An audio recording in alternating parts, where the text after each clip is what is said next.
Olá, meu nome é Isabela e nessa segunda aula nós vamos falar sobre a geografia voltada ao Enem. Então, se vocês tiverem alguma dúvida, não deixem de escrever nos comentários e, claro, cliquem em gostei. Esperamos a participação de vocês. Bom, segunda aula agora, a gente vai tratar, portanto, da geografia aplicada, de fato, ao Exame Nacional do Ensino Médio, né, que é geografia como ciência, como disciplina, né, ligada ao ensino médio, tem aparecido bastante nos últimos anos no Enem, nos vestibulares nacionais, em algumas provas de concurso público, né, nas áreas de saúde, educação e também de segurança. E aqui a gente vai fazer um breve resumo, uma breve introdução da importância dessa disciplina em específico para a geografia brasileira e para os estudantes, de uma certa forma, compreenderem quais são os principais assuntos atualmente que são abordados aí na prova específica do Enem, né, todo ano. Claro, esse ano a gente está vivendo uma situação à parte em função da pandemia do Covid-19, mas, né, esse Enem pode ficar postergado para janeiro de 2021.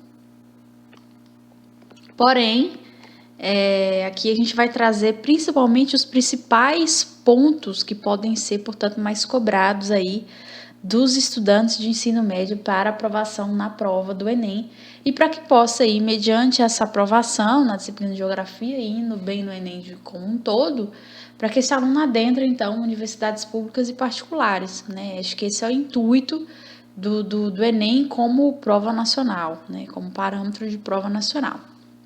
Então, aqui a gente vai abordar, portanto, alguns aspectos gerais da geografia. Claro que a gente não vai conseguir trazer todos os assuntos, né, a amplitude dos assuntos, até porque esses assuntos eles mudam bastante, né, no decorrer das provas a cada ano, né, cada ano tem um enfoque diferenciado, né, na prova da geografia, mas a gente vai trazer aqueles que se repetem, sobretudo nos anos aí de 2018, 19, 17, 16, e que a gente começou a perceber que se repetem, que o estudante pode, então, analisar alguns desses assuntos aí e se preparar para as provas nacionais do Enem e de outros vestibulares. Bom, nesse aspecto, então, a gente percebe que dos assuntos mais recorrentes do Enem, a gente tem, primeiro, em específico, no caso da geografia, a globalização, né? E a globalização como um assunto específico, como processo de internacionalização das relações econômicas capitalistas, que se apoia, portanto, em novas tecnologias do transporte e das telecomunicações a partir de uma ampliação da capacidade produtiva, né? Então, essa globalização, esses processos de globalização, eles são cobrados nas provas mediante alguns fragmentos, né, de autores nacionais e internacionais que vão trazer, então, essas consequências desse processo de globalização para o Brasil e para o mundo como de uma forma geral, né? Então, é um assunto aí que é bom o estudante de ensino médio pegar o livro de geografia, de sociologia, de história e adentrar, intensificar um pouco o estudo e a leitura em específico dos temas de globalização na sociedade brasileira e no mundo como um todo. Primeiro, globalização. Segundo, o que mais aparece na prova, a questão da terceira revolução industrial. É um momento histórico, né, e que marca bastante a terceira revolução industrial, porque traz as questões, né, da própria revolução técnico-científica aparecendo no mundo e que é também um subtópico bastante presente nas provas do Enem, nas disciplinas de geografia. E aí faz também um adendo com as potências emergentes, né? Em específico com os países aí que englobam o BRICS, né? Que são os países aí de desenvolvimento socioeconômico de algumas regiões e potências específicas. No caso, né? A gente vê que a sigla, no caso, é a sigla dos países que é Brasil, Rússia, Índia, China e África do Sul.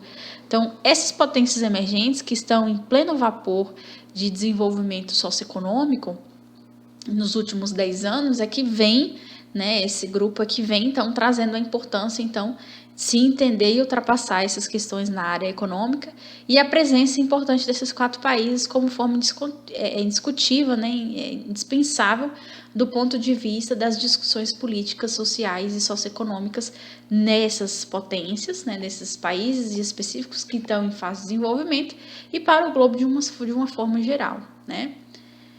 Outros elementos que aparecem também na prova do Enem é também a questão climática, né? A gente tem passado aí por períodos bastante complicados e difíceis, né, do ponto de vista climático e demográfico, né, em que as mudanças climáticas, os elementos climáticos como umidade, a pressão atmosférica, a temperatura, os grandes fatores de determinação do clima, as mudanças do clima e as suas consequências, têm deixado vários rastros, né, específicos aí em todos os países do mundo, né? A gente tem percebido que países que choviam muito e nevavam agora estão enfrentando ondas de calor, e países que já são mais tropicais, com um clima um pouco mais quente, mais úmido, estão enfrentando mais frio, neve, grandes chuvas, furacões, tsunamis, né, questões de placa tectônica.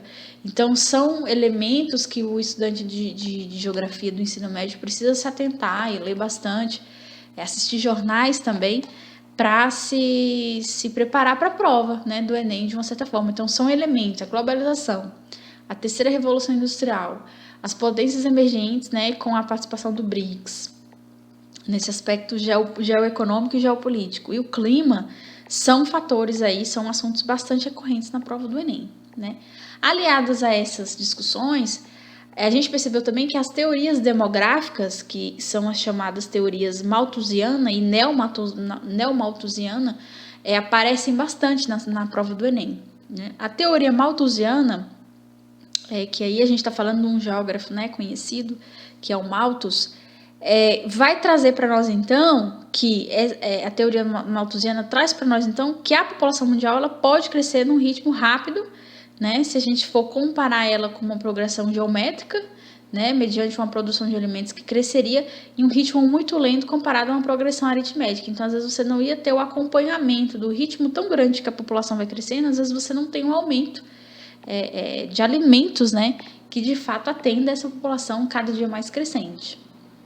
E se a gente for comparar numa perspectiva de progressão aritmética, às vezes essa mesma população ela não vai ter o acesso a esse alimento, logo a gente vai ter vários conflitos culminando nessas sociedades, né?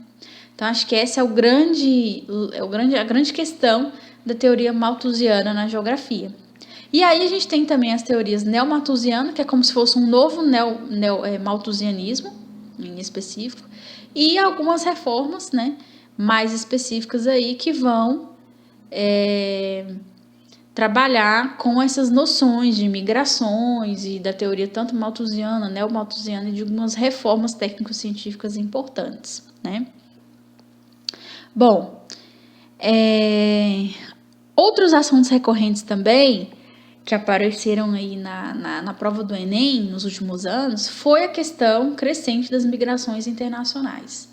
E aqui no Brasil em específico, a gente conseguiu analisar o crescimento, né, de haitianos chegando no Brasil, né, numa rota que hoje também é usada por outros imigrantes de outras nacionalidades, como os próprios senegaleses, os nigerianos, os dominicanos, os indianos, africanos em geral, e que trouxeram, portanto, novos fluxos imigratórios e vários tipos de problemas, como a própria questão da motivação política e econômica, como atender essas populações que chegam ao Brasil, e a questão, por exemplo, dos crimes de xenofobia e crimes raciais e étnico-raciais com relação a esses povos que vêm de outros países e que vêm para o Brasil migrando, tentando melhorar o seu estilo de vida e o direito de viver pacificamente, né? Porque se a gente for comparar o Brasil, com outros países africanos, europeus, do Oriente Médio, o nosso país ele não tem, embora tenha vários conflitos policiais e de outras vertentes, ele não tem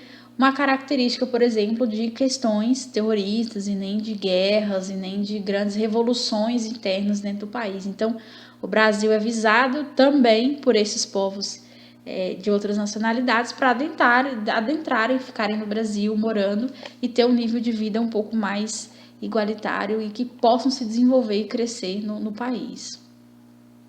Outros assuntos recorrentes também, que caem no Enem, é a questão, por exemplo, aí da geografia física, né? Que é o estudo do relevo, dos processos de formação, as principais formas do Brasil, a questão das placas tectônicas, né? O quanto que elas estão se movimentando nos últimos anos, nos últimos séculos, a questão do estudo dos solos, da sua formação, do seu uso e da sua degradação.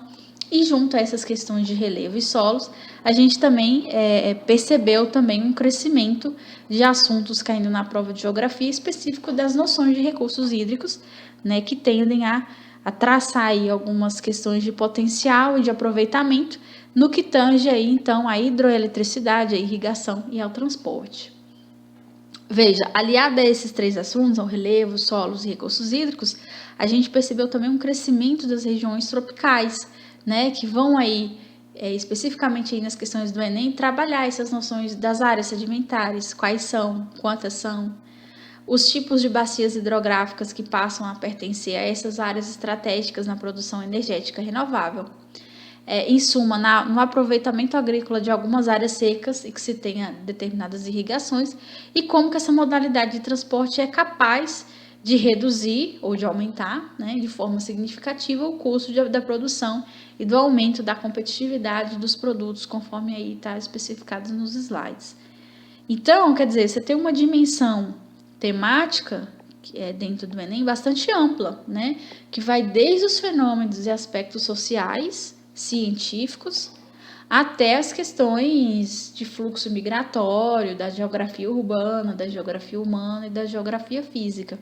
É importante que o aluno de ensino médio se coloque, né, se veja essa diversidade de assuntos e que procure, né, nos livros de geografia do ensino médio, em leituras pela internet, em vídeos do YouTube em específico, para estudar e adentrar mais e conhecer um pouco mais da realidade brasileira e daquilo que é mais visível na mídia, por exemplo, né? Acho que a internet nesse ponto e os portais jornalísticos, o UOL, o Terra, o G1, são portais importantes para o aluno de ensino médio estar dando uma olhada, e os próprios jornais das televisões também, para estudar também para a questão da geografia.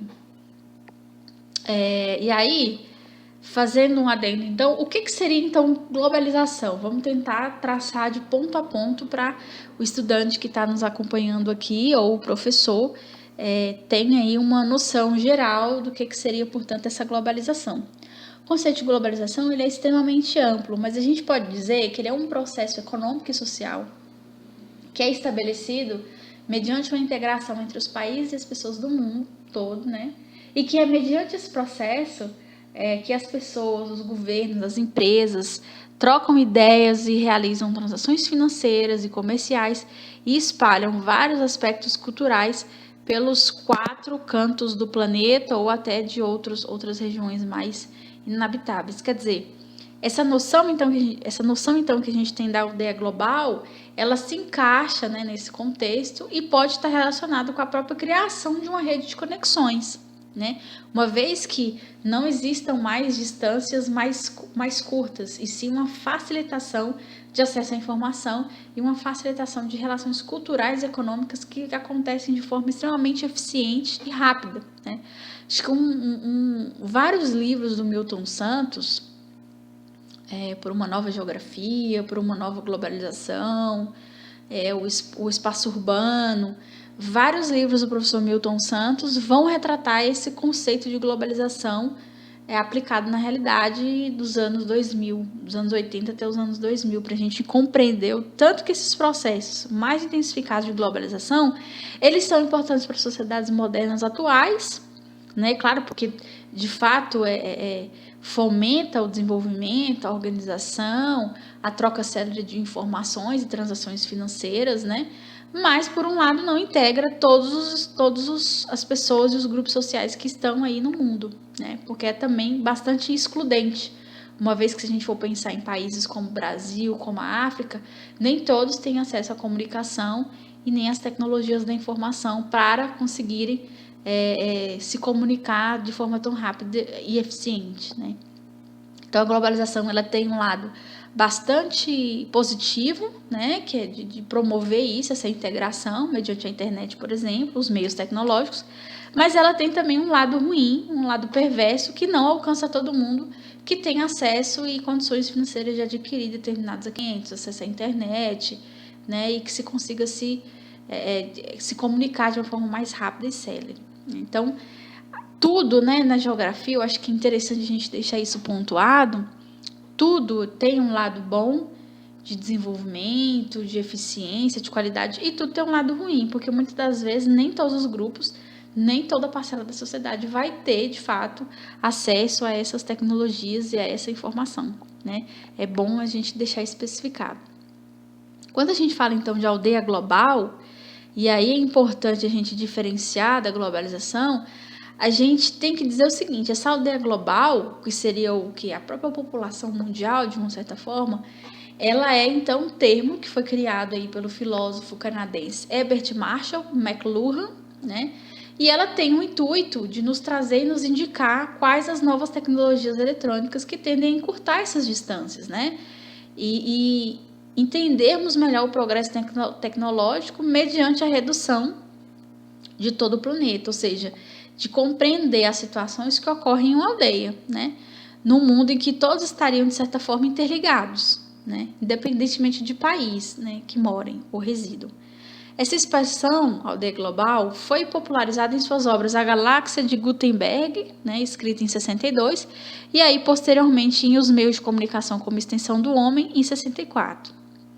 McLuhan, então, foi o primeiro filósofo, né, a tratar dessas transformações sociais que foram provocadas mediante esse tipo de revolução tecnológica do computador e das telecomunicações. Segundo esse filósofo, então, enquanto a imprensa tentou driblar ali os meios eletrônicos, tentou driblar a informação, os meios eletrônicos eles tentaram redriblar, né? Ou seja, houve uma superposição aí por parte dos meios eletrônicos. Então, de acordo com a visão desse autor, esses meios eletrônicos estão reconstruindo uma tradição oral, pondo todos os nossos sentidos humanos em jogo. Ou seja, para o autor, para McLuhan, a quantidade de informações transmitidas pela imprensa excede de longe a quantidade de informações transmitidas pela instrução e textos escolares, explica McLuhan em seu livro Revolução na Comunicação. De fato, é verdade. A gente percebe que algumas narrativas, existem guerras de narrativas específicas aí,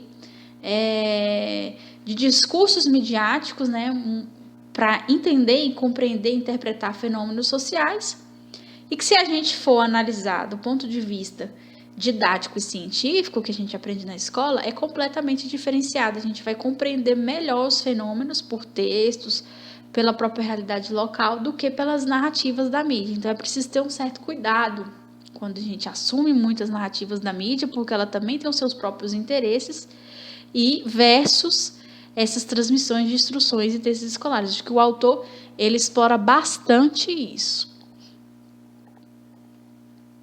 Bom, acho que a globalização, a gente centrou bastante na globalização, porque de fato é um assunto que realmente cai bastante, viu, gente? Nos últimos anos, a globalização é sempre um conceito que aparece ou na prova de história ou na prova de geografia, né? Geografia bastante. E aí a gente pensa, quais as origens, então, dessa globalização e suas características? Bom, para muitos historiadores, e aqui a gente também se utiliza dessa percepção dos historiadores para entender também isso, articulado na esfera da geografia, muitos historiadores afirmam que esse processo teve início nos séculos XV e XVI, mediante aí aquele momento histórico das grandes navegações e descobertas marítimas. Esse contexto histórico englobou o homem europeu, né, que entrou em contato com povos de outros continentes. E aí, a partir disso, houve o estabelecimento de relações comerciais e culturais. Ou seja, essa globalização, ela se efetivou no final do século XX, né, mediante aí a queda do socialismo no leste europeu e na União das Repúblicas Socialistas Soviéticas.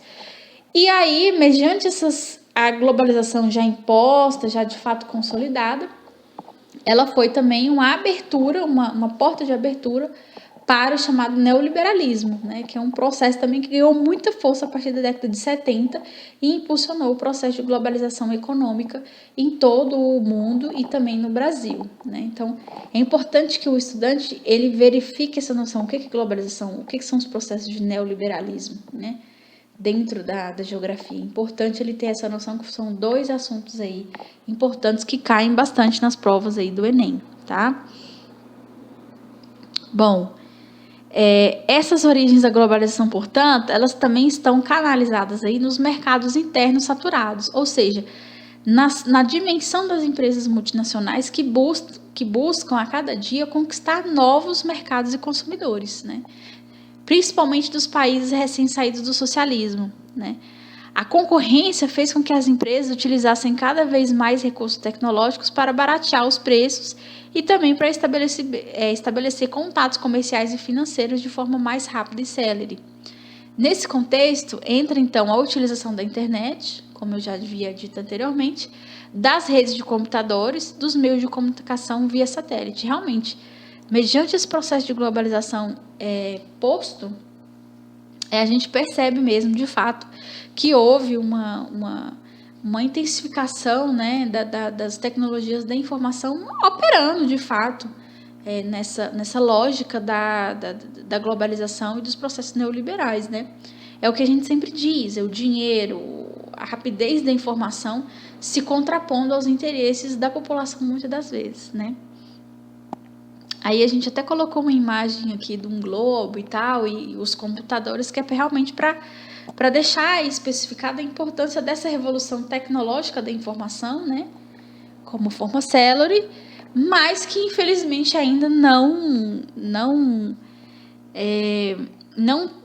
tem, nem todo mundo tem acesso a esse tipo de tecnologia.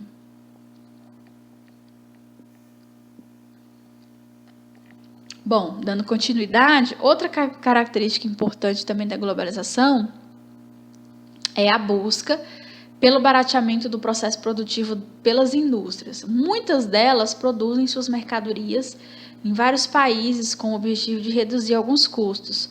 Optam por países onde a mão de obra, matéria-prima e a energia são mais baratas.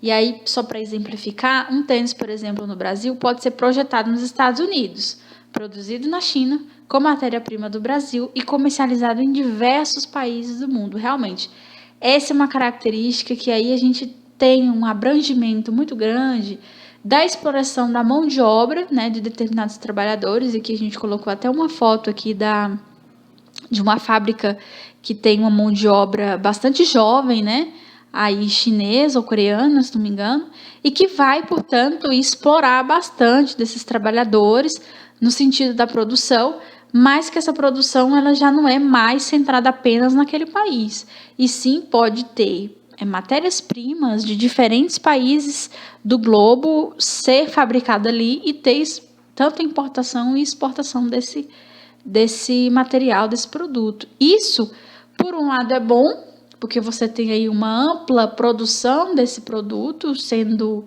distribuído em larga escala, e por outro, você tem, por exemplo, a questão da mão de obra, que é extremamente precarizada e fomenta, de uma certa forma, a diminuição do salário desses trabalhadores. Muitas das vezes que enfrentam jornadas de mais de 10, 12 horas por dia, porque nem todos trabalham com carteira assinada, né, no caso do Brasil e em outros países, e você tem uma diminuição desse salário desses trabalhadores. A gente colocou a China, mas isso também pode ser aplicado ao Brasil e aplicado a outras economias mais emergentes também, né? Não tem nada que não impeça isso, né? Infelizmente, então é um lado da globalização que, embora você tenha uma distribuição desse produto em larga escala para todo o globo, você tem também aí a dificuldade de pagamento também para esse trabalhador que está nesse tipo de indústria. E aí é importante a gente enfatizar que, Para facilitar essas relações econômicas, essas instituições financeiras, bancos, casas de câmbio financeiras, é importante criar um sistema rápido, eficiente, para favorecer essa transferência de capital e comercialização de ações em nível mundial, né, mediante investimento, pagamento, transferência bancária, que pode ser feito tanto pelo banco e pode ser feito em segundos, através da internet ou do telefone celular. Um outro assunto também muito importante, que eu acho que o estudante precisa se atentar, é o crescimento dos chamados tigres asiáticos. E aí a gente tem um rol de países específicos, né, que é o caso de Hong Kong, Taiwan, Singapura e Coreia do Sul, e são países que souberam usufruir desses benefícios da globalização e, de fato, investiram muito bem em tecnologia e educação na década de 80 e 90. Mas, como resultado, conseguiu baratear esses custos de produção e agregar tecnologia a esses produtos, e são grandes exportadores e apresentam ótimos índices de desenvolvimento econômico e social nesses países. Porém, os trabalhadores também, muitas das vezes, têm as suas relações de trabalho um pouco mais fragilizadas e a diminuição de alguns salários em específico. Bom, no que tange aos blocos econômicos, é importante, além do aluno estudar a questão da globalização, é importante ele ter essa noção de blocos econômicos, né? Em específico, de países que formaram esses blocos, né? Que tiveram o objetivo, então, de aumentar essas relações comerciais entre os membros. Nesse contexto, surgiram, então, a União Europeia, o Mercosul, a Comecon, o NAFTA, o Pacto Andino e a PEC. Esses blocos, eles fortaleceram cada vez mais e já se relacionam entre si, né? Dessa forma, faz com que cada país, ao menos em parte, faça parte, de fato, de um bloco econômico que consiga angariar forças nas relações comerciais internacionais. É importante que o aluno se atente também a esses blocos econômicos, porque eu não sei se o Brasil faz mais parte, por exemplo, do Mercosul. É bom o aluno olhar também a inserção do Brasil, a importância do Brasil aí nesses blocos, para a gente compreender, né, a inserção dele enquanto país e se de fato ele está fazendo a parte ainda, porque acho que do Mercosul, em função se não me engano, em função da nova gestão federal, eu acho que retirou o Brasil do Mercosul, se não me engano, né? É bom o estudante estar sabendo dessa situação mais recente aí com relação aos blocos econômicos. E aqui, a título de curiosidade, a gente tem aqui, ali, ó, a gente vê ali o ALCA, o NAFTA, o ALAD, o Pacto Andino, Mercosul, CARICOM, MCCA, União Europeia, EFTA, SEI, a PEC, a ASEAN, CERTA e a SADC aqui, só para ter e a União Europeia ali também, que faz parte da Europa, ter uma noção de onde que esses blocos econômicos estão atuando e as relações, de fato, comerciais que são travadas aí entre os blocos. Bom, então, como eu disse, as características da globalização, aspectos positivos e negativos. Uma das características da globalização é o fato dela, de fato, manifestar alguns diversos campos aí que sustentam e compõem a sociedade. Cultura, o espaço geográfico, educação, a política, direitos humanos, saúde e questões econômicas. Dessa forma, eu acho que quando a gente pensa numa prática cultural chinesa, por exemplo, vivenciada nos Estados Unidos, ou quando essa manifestação tradicional africana é revivida no Brasil, a gente tem uma evidência, né, dessa correlação das sociedades integrando suas culturas e influenciando mutuamente outras. E existem muitos autores também que apontam os problemas e os aspectos negativos da globalização. Embora existam muitas polêmicas e discordâncias no cerne desse debate, a gente entende que considera-se que o principal problema da globalização hoje é a questão da desigualdade social por ela proporcionada, em que o poder e a renda, de fato, encontram-se em maior parte concentrados nas mãos de uma minoria, né, que aí são as grandes elites e classes média e alta, e que se atrela às questões das contradições do capitalismo, quer dizer, nem todo mundo vai ter o acesso igualitário de determinadas tecnologias, né, e de acesso à informação de uma certa forma. Além disso, se a gente for pensar do ponto de vista crítico, essa globalização ela proporciona uma desigualdade, uma forma desigual de se apropriar da comunicação e dos diferentes tipos de territórios, culturas, valores morais, princípios educacionais e que são reproduzidos obedecendo uma lógica mais dominante. Ou seja, a partir disso, dessas opiniões, a gente já tem essa hegemonia que os principais centros de poder podem exercer um controle ou uma maior influência sobre regiões economicamente menos favorecidas, tendo, portanto, as suas matrizes tradicionais mais vigiadas, de uma certa forma. Entre os aspectos positivos, a gente já percebe que existe uma citação de avanços proporcionados pela evolução dos meios tecnológicos e também da difusão do conhecimento, né? Por exemplo, se tem uma cura de uma doença grave e é descoberta no Japão, ela é rapidamente difundida, dependendo do contexto social e econômico, para diferentes partes do planeta. Outros pontos considerados vantajosos da globalização é a maior difusão comercial e também de investimentos entre os diversos outros fatores. Quer dizer, se a gente for pensar do ponto de vista do coronavírus, a gente vê isso nitidamente, né? Se é feita uma vacina ou um antivírus em outro país, imediatamente essa fórmula também já está no Brasil, em pouco tempo. É claro que o que se pode considerar como vantagem ou desvantagem da globalização depende muito da abordagem que é realizada, né? E da ideologia empregada na análise. Não é objetivo dizer, portanto, e se entrar no mérito da discussão em relação ao processo, se é benéfico ou se é prejudicial para a sociedade e para o planeta. É como eu falei, há efeitos positivos e efeitos negativos, de uma certa forma.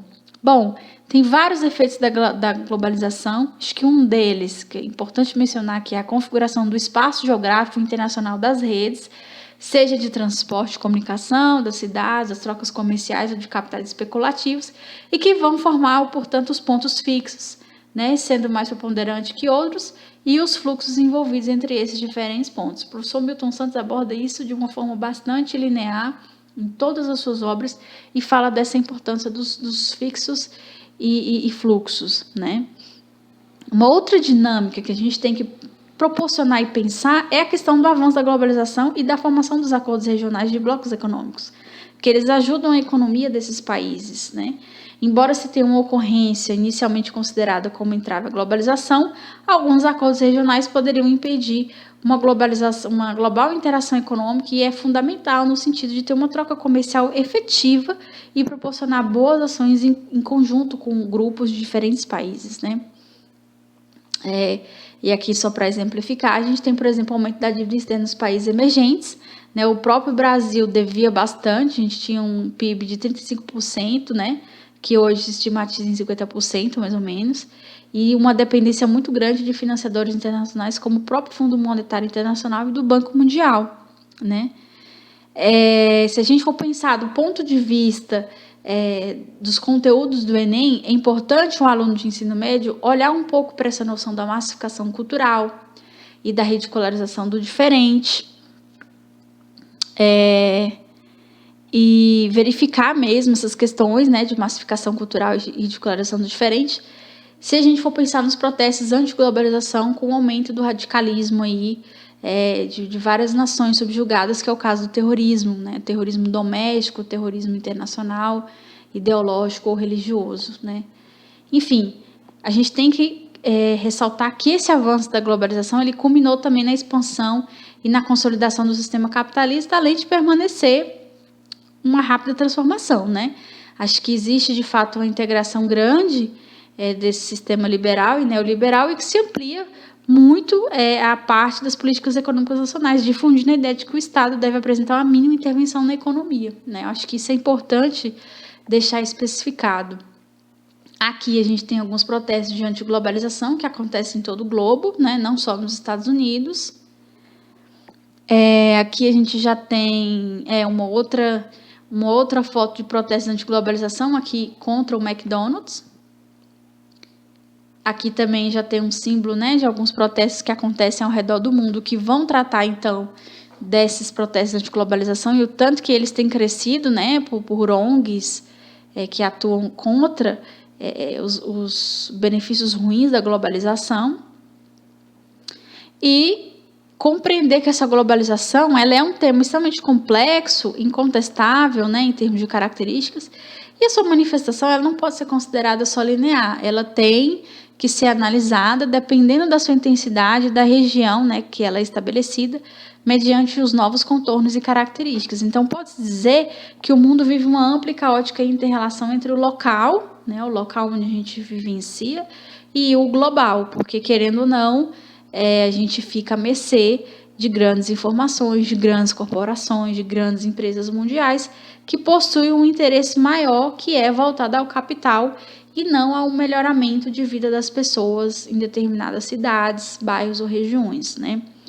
A gente focou bastante na globalização porque, de fato, é um conteúdo que tem caído bastante no Enem e é importante, falando de ensino médio, conhecer um pouco desses assuntos mais atualizados nos aspectos sociais, econômicos, culturais, geográficos, para fazer uma boa prova de ensino médio aí e conseguir aprovação no Exame Nacional de Ensino Médio. Bom, aqui a gente trouxe algumas noções, alguns temas importantes, mas é importante também que o aluno faça a sua parte, leia, pegue livros, pesquise na internet, assista filmes, séries, né? Leia livros, textos de livros didáticos de ensino médio e que, se possível, fazer um cursinho, né, para pegar essas nuances de alguns temas geográficos para ele se sair bem nessa prova de ensino médio. Bom, aqui tem algumas questões para comentar. Só para a gente ver, aqui é só para a gente ver mais ou menos como que cai, né? Aqui a gente tem, por exemplo, a questão 1, a globalização se consolidou com a abertura comercial e a livre circulação de capitais e serviços mundiais. As disputas no âmbito do mercado global favorecem a formação de blocos econômicos. Sobre os blocos econômicos, assinala a alternativa correta. Aí, no caso, a alternativa correta era a letra C, que diz que o principal objetivo do Mercosul seria eliminar as barreiras comerciais entre os países, aumentando o comércio, e outros objetivos. Outro objetivo seria estabelecer a tarifa zero e, no futuro próximo, uma moeda única aí para o Mercosul, coisa da qual, infelizmente, não tem acontecido nos últimos anos, né? E aqui, só para título de conhecimento mesmo, como que isso é cobrado na prova do Enem? Por exemplo, questão 2, a partir da Revolução Industrial, cada vez mais o processo de acumulação de capital se internacionaliza. Esse processo atualmente tem se caracterizado por, aí vem a resposta letra E, aprofundamento da divisão do trabalho entre países e o crescimento da industrialização associada ao endividamento dos países pobres. Então, é esse tipo de questão que, de fato, cai aí no Enem, tá? Bom, eu fico por aqui e aguardo e espero vocês numa próxima aula para a gente, de fato, trabalhar as noções de geografia aplicada ao vestibular, por exemplo. A gente falou um pouco do Enem, do Exame Nacional de Ensino Médio, e na próxima aula a gente vai trazer alguns assuntos e temáticas específicos da geografia aplicada ao vestibular da Universidade Federal de Uberlândia, aqui em Minas Gerais, né?